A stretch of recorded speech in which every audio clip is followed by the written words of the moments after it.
Good morning, everyone. Thank you for joining Green Business Owner today for our webinar on eco-efficiency in the built environment. Our conversation will be moderated by Scott Cooney, the principal of Green Business Owner, and our panelists include Eric Corey-Fried and Scott Dwyer. So just before we begin, I'll review the agenda.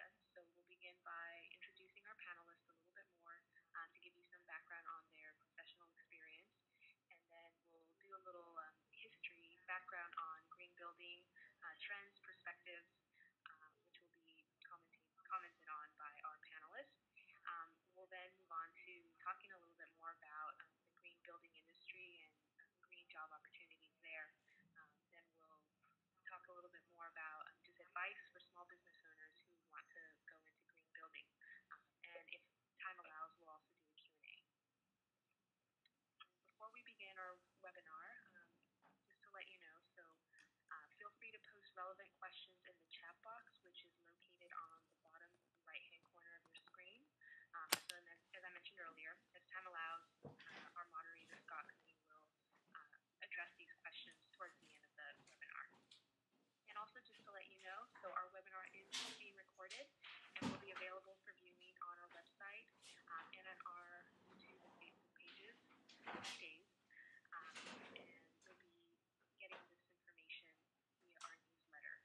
If you haven't already signed up for the newsletter, make sure to do so, and also make sure that you allow our newsletter to go through your spam filter so it doesn't end up in your spam folder.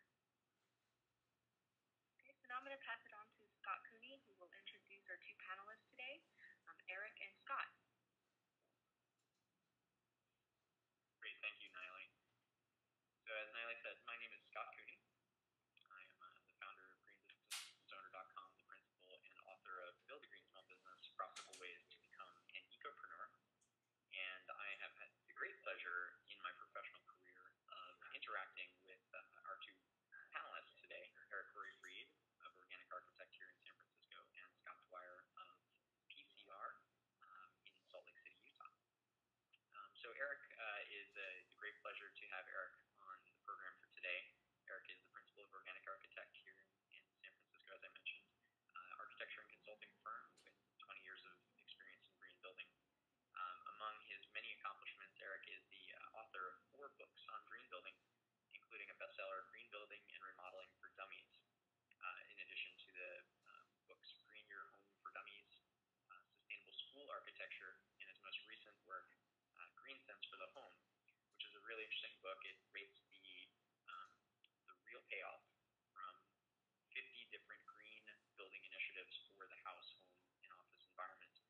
And it's a real good tit for tat, where Eric is the environmentalist presenting why we should be doing these things. And the other author is an economist who kind of walks through the actual return on investment of each one of these projects. So it's a fantastic book with lots of great tips.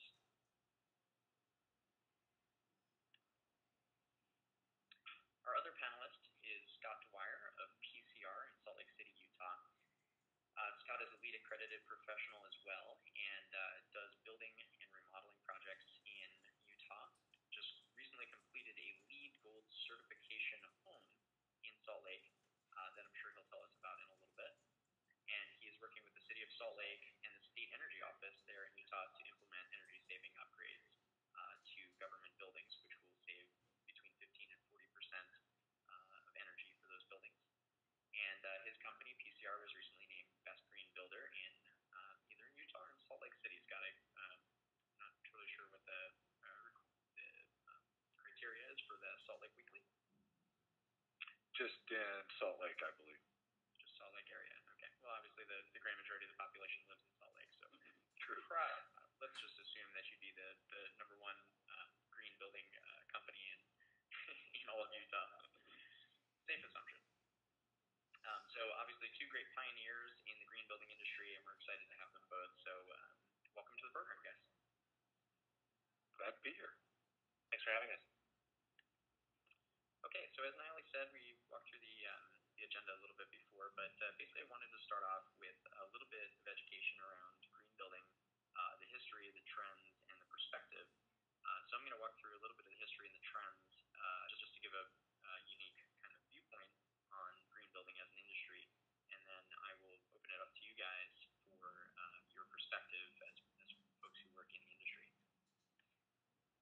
the big player, of course, in green building is the U.S. Green Building Council, which in 1993 was co-developed with the Natural Resource Defense Council as sort of a way to certify green in the built environment.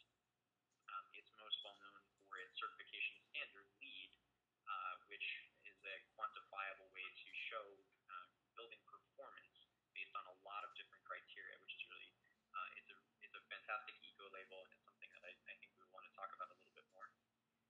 But to give some perspective on the USGBC, since it was just founded in 1993, it's a relatively new environmental organization, but it is also one of the, if not the fastest growing environmental organizations in the world, and is becoming a huge player on the world stage in terms of effectiveness, member capacity, and revenues.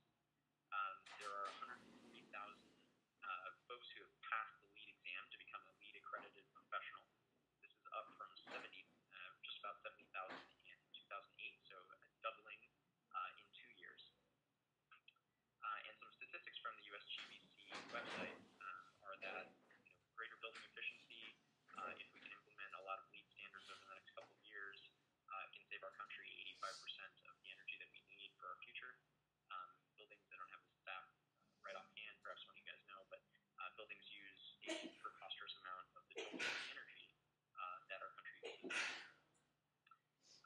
There is projected between 2009 and 2013, $554 billion of revenues for the U.S. economy in the green building industry, and which of course leads to projections of about 2.5 million new green jobs.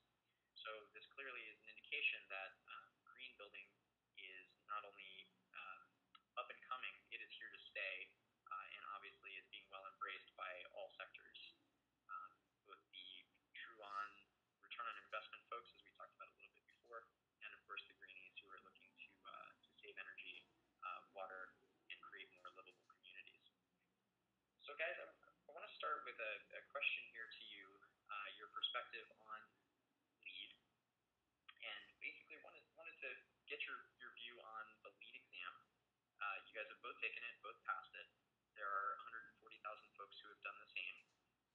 Obviously, there's a great deal of interest in this, and I think for small business owners and aspiring eco-entrepreneurs, a lot of folks in our audience are going to want to take this test at some point. So perhaps you guys can give a little bit of perspective around that to get us started.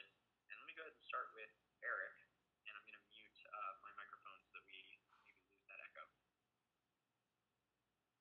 Well, first of all, I should say that I think everybody should probably take the LEED accreditation exam, if only just to do it and get it out of the way.